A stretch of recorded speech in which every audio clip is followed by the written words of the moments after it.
Hi ചങ്ങാതിമാരെ, എംസോൺ വ്യൂസിലേക്ക് ഇവർക്ക് സ്വാഗതം. ഇന്ന് ഒരു അതിമനോഹരമായ ഒരു വെറൈറ്റി വീഡിയോയുമായിട്ടാണ് എംസോൺ വ്യൂസ് നിങ്ങളിലേക്ക് എത്തുന്നത്. ആ സംഗതി എന്താണെന്ന് ഞാൻ കാണിച്ചത്. തൊട്ടുപുറയിൽ കാണുന്ന ആ മരത്തിന്റെ അപ്പുറത്താണ് ആ സംഗതി, ആ ട്വിസ്റ്റ് കിടക്കുന്നത്. ഇതാണ് ആ വിദൂരയിൽ കാണുന്ന ഒരു തേനീച്ച കൂട്ടത്തെ പറത്തി വിട്ടതിന് ശേഷം അതിൽ നിന്നും തേനെടുക്കുന്ന ഒരു വീഡിയോയുമാണ് ഞാൻ ഇന്ന് കാണിക്കാൻ പോകുന്നത്. തേനീച്ചെടുക്കുന്നത് ജോഷി ചേട്ടനാണ്. ആ തേനുകളെ മാറ്റിയ തേനെടുക്കുന്ന രംഗം നമുക്കൊന്ന് കാണാം.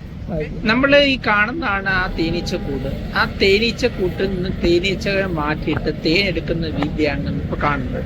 ഒരു പ്രത്യേക രീതിയിൽ തയ്യാറാക്കിയ ആ തോട്ടിയുടെ അറ്റത്ത് പ്രത്യേക രീതിയിൽ തയ്യാറാക്കിയ ഒരു ഈ തേനീച്ച മയങ്ങാൻ വേണ്ടി പ്രത്യേക രീതി തയ്യാറാക്കിക്കൊണ്ടാണ് ഈ ജോഷിച്ചേട്ടൻ വന്നിരിക്കുന്നത്.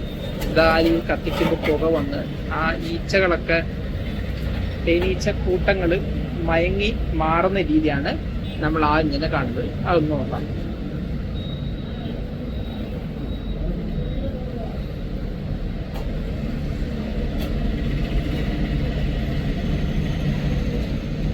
നമ്മുടെ നോട്ടിൽ തന്നെ തേനീച്ച എല്ലാം മാറുകയാണ്. അതിൻ്റെ ആ ഒരു അറകളാണ് ഇപ്പൊ കാണുന്നത്. മഞ്ഞ രീതിയിൽ കണ്ടില്ല.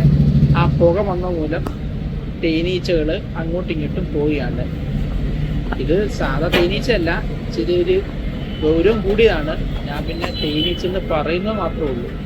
ആ രംഗമാണ് ഇപ്പൊ കണ്ടുകൊണ്ടിരിക്കുന്നത്. പുക വന്നപ്പോൾ എല്ലാ തേനീച്ചയും അങ്ങോട്ടും ഇങ്ങോട്ടും ഓടുകയാണ്.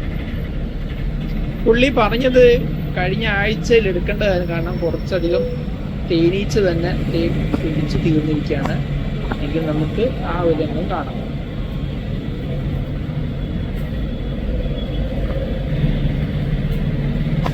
പുകച്ച് ഏകദേശം പകുതിയോളം കഴിഞ്ഞതാ. അതിനുശേഷം ഒടിച്ച് താഴെ ഇടുകയാണ്. താഴെ നമ്മുടെ മറ്റൊരു ടീം ചാക്ക് വലിച്ചു പിടിച്ചതിന് ശേഷം ആ ചാക്കില് ഈ തേന്റെ അറകള് വന്ന് വീഴുന്ന രീതിയാണ് ഈ കാണുന്നത്.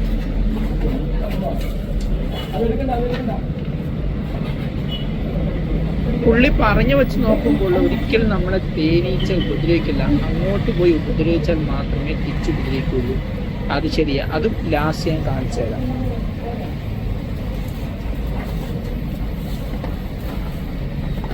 ശേഷമുള്ള തേനീച്ചകളെയും ആ പുകച്ച് മാറ്റുകയാണ്. അതിനുശേഷം അത് മൊത്തം എടുക്കുന്ന രംഗം നമുക്ക് കാണാം. തേൻ അറകളെ മുറിച്ചു മാറ്റുമ്പോൾ കണ്ട തേൻ ഒഴുകുന്ന കണ്ടില്ലേ? ആ അറയിൽ നിന്നും തേൻ ഒഴുകുന്ന രംഗമാണ് ഇപ്പോൾ. ഈച്ച ഉണ്ട് ധാരാളം, എങ്കിലും അത് വകവയ്ക്കാതെ അതിനെ കുറച്ചവിടെ വെച്ചതിന് ശേഷം ബാക്കിയെല്ലാം മുറിച്ചെടുക്കുകയാണ്. താഴെ ചാക്കുള്ളതുകൊണ്ട് ചാക്ക് പറ്റുകയും അതാണ് രംഗം.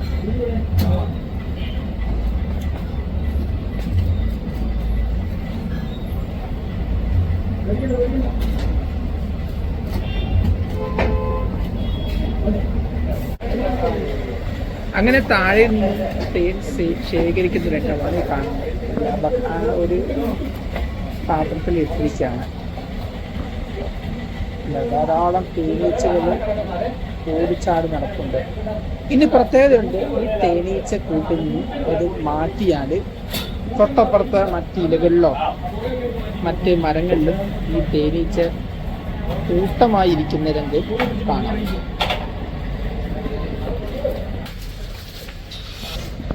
ജോഷി ചേട്ടൻ ആ രംഗമാണ് കാണുന്നത്. ഇതൊരു മുല്ലയാണ്, വളരെ പഴക്കമുള്ള ഒരു മുല്ലയില് ആ തേനീച്ച എല്ലാം വന്ന് കൂടി നിൽക്കുന്ന രംഗമാണ്.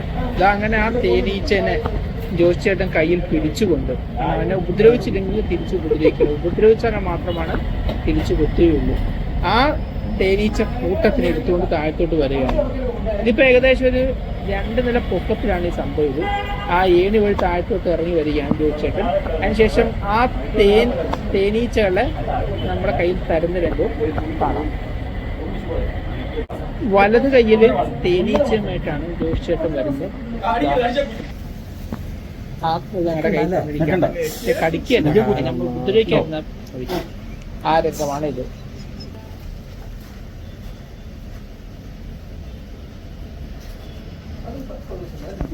ഇതാണ് നമുക്ക് കിട്ടിയ ഇനി പിഴുതെടുക്കണം.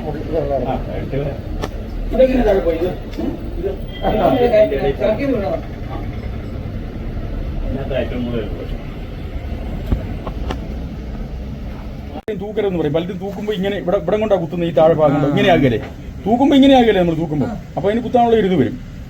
നമ്മുടെ ദേഹത്ത് വന്നിരുന്ന നമ്മൾ അങ്ങനെ ഇങ്ങനെയാണ് നമ്മൾ ഇന്നത്തെ തേൻ വിളവെടുത്തത്. കാരണം തേനിന് എടുത്തതിന് ശേഷം ആ തേനീച്ചെല്ലാം തിരിച്ചവരുടെ ഭവനം തേടി അവിടെ പോയി ഒത്തുകൂടുകയാണ് ചെയ്തത്.